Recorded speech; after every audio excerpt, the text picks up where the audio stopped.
Jessica Huntley's story is told in the biography Doing Nothing is Not an Option, The Radical Lives of Jessica and Eric Huntley.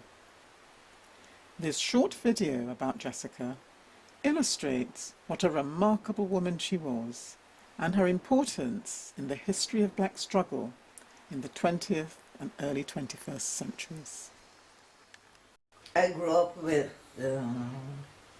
three brothers, and I was the last, and I think that I was protected by them most of the time.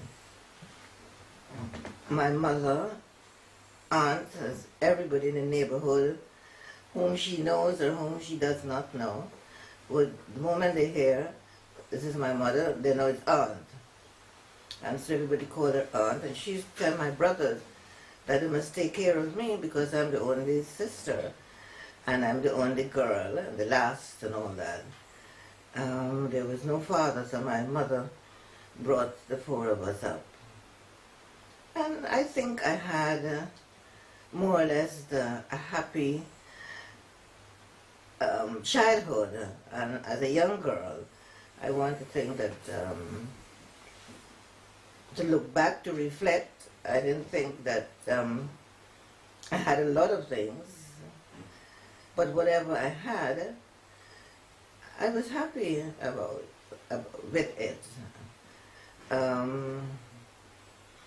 went to school. My mother, I grew up, when I came down to Georgetown, I grew up in a tenement yard. And my mother would say all the time that I am growing up in a tenement yard, but that I'm not part of the tenement yard. I was good at my schoolwork. My teachers were very strict, and they used to lick. And I was so afraid of licks that I had to do my schoolwork. My mother was kind, and she was loving, she was giving, she gave whatever little she had, and I brought up to that. She gave me confidence in myself, that I was black, and the Chinese man or the Indian man, they were not better than I was. So I grew up with very strong feelings of me as Jessica, who she was. And I remember one day a man came in and said, if my nose were straight, I would be very good looking. And her words to me were, my nose suits my face, and nobody's better than I am. And I grew up with that kind of confidence. This confidence, which Jessica's mother nurtured, was expressed publicly at an early age. As a teenager, working for Bryan Shirt Factory in what was then British Guyana, she observed the exploitation of young women by the managers. Jessica led them into taking strike action and confronted the factory owner to demand fair treatment. She continued her activism by joining the trade union movement.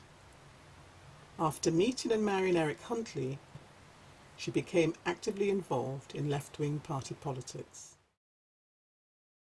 By the time she came to the UK in the 1950s to join Eric, taking a stand and speaking her mind against the overt racial discrimination was therefore no surprise.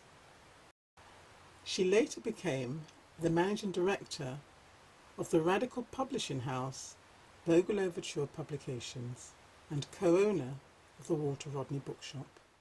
I also would like to tell you something about the way we were born. First of all, it was as a direct result of the struggles of a section of the Jamaican people after the banning of Walter Rodney from Jamaica in 1968, which blossomed into what is now known as Bogle to some people and Bogle Overture to others. That the actual Bogle was definitely the result of Walter. That snowballed it, the banning of Walter. From Jamaica. From Jamaica. That really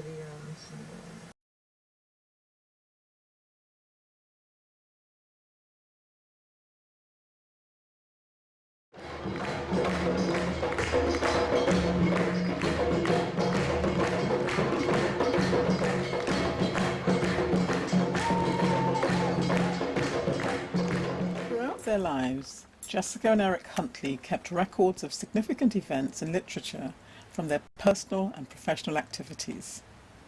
They deposited these at London Metropolitan Archives in 2005.